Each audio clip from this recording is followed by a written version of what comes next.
Scientists from around the world say, I should say, human-caused climate change will make extreme flooding recently seen in southern Brazil more likely.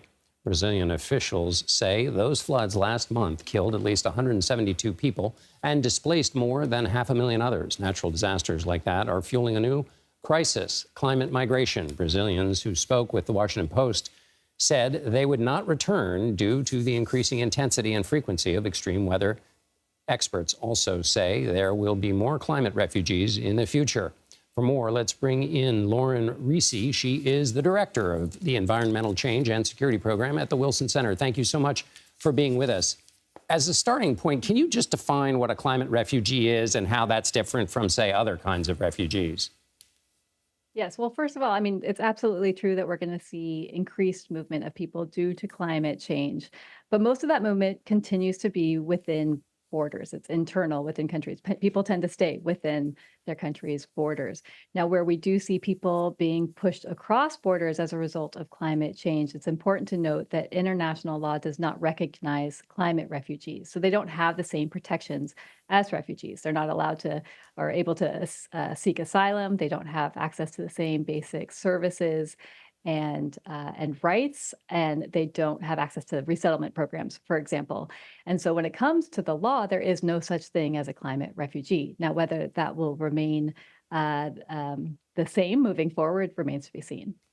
Given the weight that refugees are placing on all kinds of different nations, is your expectation that it probably won't change because countries that are already dealing with refugee issues wouldn't want to pass any legislation that would say, oh, bring in more refugees, even if they thought the underlying reason was valid? Yeah, I think that there's a lot of complex sort of dynamics within the international law regime, but it also comes down to the fact that it's very hard to prove that people are moving uh, for sort of the direct reasons related to climate change, right? Oftentimes, it's actually sort of the indirect impacts of climate change and how climate change is impacting people's access to jobs, people's access to livelihoods, the impacts that we're seeing on farmers, for example, around the world who are reliant on the land and precipitation for their livelihoods.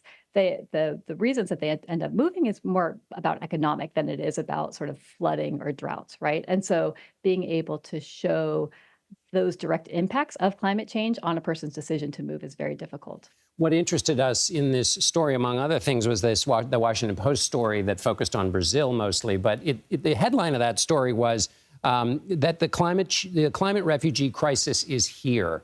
Help us understand where we are in the chronology. I mean, the idea being that whatever's happening in Brazil is so much different that it's hastened or sped up the climate refugee issue. Do you see it that way?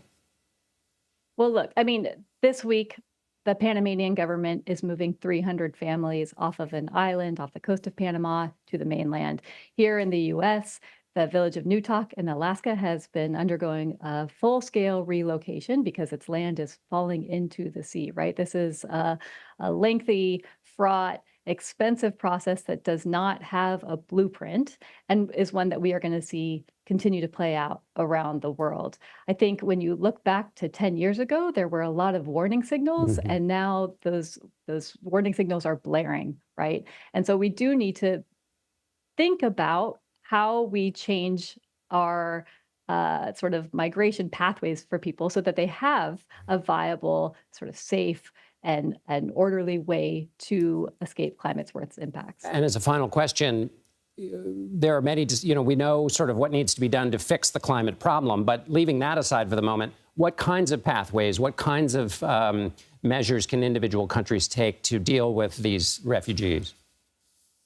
Well, I think that when we look at Brazil, for example, it's not just about climate change, right? We also see this is a region that saw nearly 1,000 severe rainfall events in the last decade, and yet the financing that they put towards flooding prevention systems was actually decreased in recent years. So we also need to think about how we shore up the infrastructure and access to services and climate proof these services and infrastructure, our economies, our agricultural and food systems, so that people have a choice to stay right? So I think one of the things we think about is that idea of choice, and we don't want people to be forced to leave. We want to provide access to sort of safe, Mm. orderly migration where it's needed, but also provide uh, resilient livelihoods and options for them to remain where they'd like to be. Lauren Risi with the Wilson Center. Thank you so much. It was very helpful. Thank you.